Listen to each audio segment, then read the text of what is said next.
So a lot of people have problems working with arpeggios, certainly when they're improvising. And it's not really that surprising, because to start with, they're really quite difficult to learn. There are so many different fingerings for them, so many different types of arpeggio, that it takes a long time to actually develop the technique to use them. And then you've got the problem of fitting the sound in. If you're not used to working with arpeggio type lines, with arpeggio type sounds, then it can sometimes be really quite difficult to fit them into your solo. You may find, for example, if you play an A minor arpeggio over an A minor chord, it sounds too vanilla. Whereas if you pick a different chord voicing, then it just sounds wrong.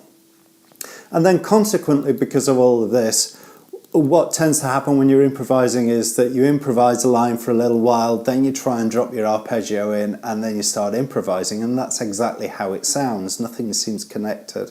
Nothing seems to flow from one state to the next to the next. So if that kind of describes where you are with arpeggios, then this might help you. So what I've discovered is there's a kind of a halfway house, something that you can work on to develop the technique, to develop some basic skills, something that you can actually integrate relatively easily into your lead lines. And because it's relatively easy to integrate harmonically as well, you find that it then becomes that much more easy to sort of build connected lines of improvising using these kinds of licks and then going into other licks as well. So that's really what I wanted to show you this week. So firstly, we're going to focus on a very fixed set of finger patterns. What I've noticed over the years is that there's a symmetry in playing guitar. There are certain symmetries that you discover that sit across different types of scale or pentatonic or arpeggio. And if you understand these patterns, then you can apply these patterns to a multitude of different scales and arpeggios and approach them all in a very similar way. Let me see if I can show you. So what I mean by taking advantage of the innate layouts of the fingerings on the neck is that you can normally arrange scales and arpeggios and patterns to fit fixed fingering patterns across the neck. So for example, there's a major scale, and I can organise it to put 3 notes on a string. And similarly, I can take the pentatonic scale and put 2 notes on the string.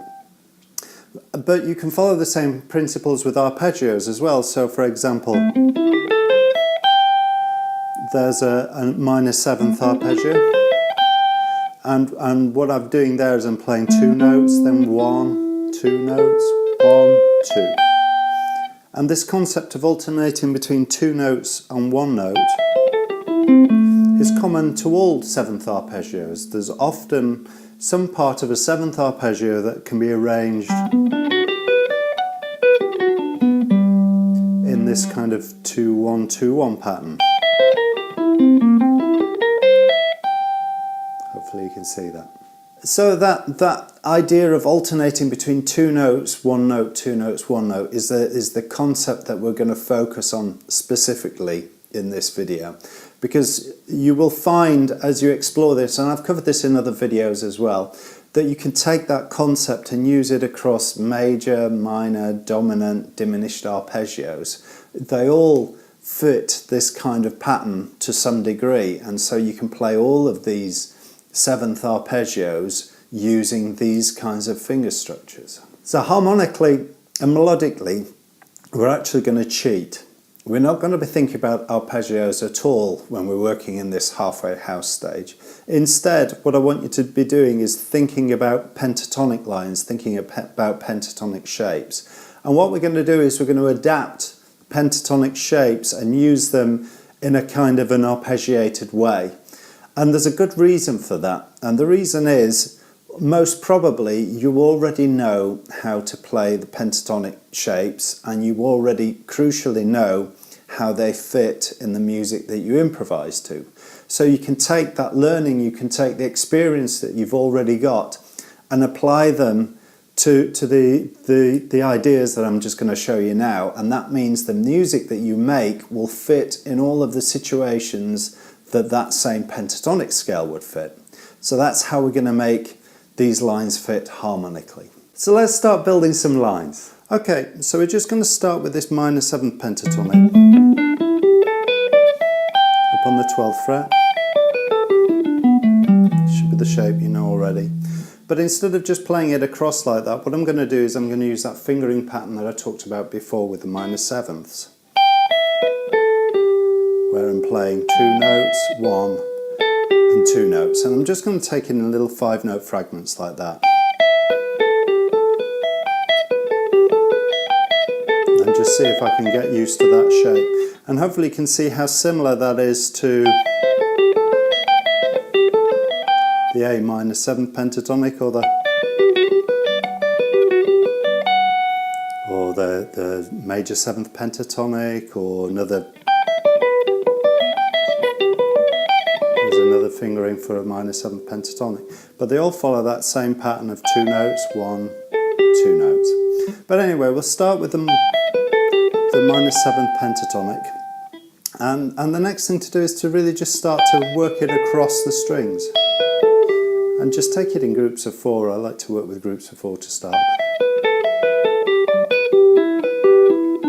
So all I'm doing there is 4 down in that first shape, then starting for the next note of that group of 4, and then moving my whole pattern across a set of strings. So 4 notes, 4 notes, and then move across a set of strings.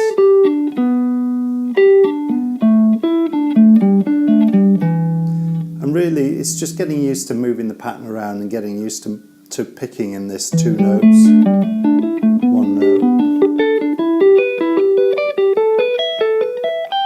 type shape. So that's really the next thing to do, is to just get used to playing it across the strings. And once you've got that moving reasonably fluently, try listening to it against a backing track. Like I say, because we're playing all of the notes of the pentatonic scale, you'll find that this will fit against anywhere that you'd normally use the pentatonic scale. So that's the next thing. And once you can do that, you can start using it in context with other lines. Okay, so hopefully that gives you some ideas about how you can start to use these concepts and start to develop the motor skills that you need to be able to play these 2-1-2-1 type patterns. Now what might be interesting actually is if I take that exact exercise and play it over a chord, and you can see how this fits perfectly well over chords, just as minor 7th arpeggios do. Let me see if I can demonstrate.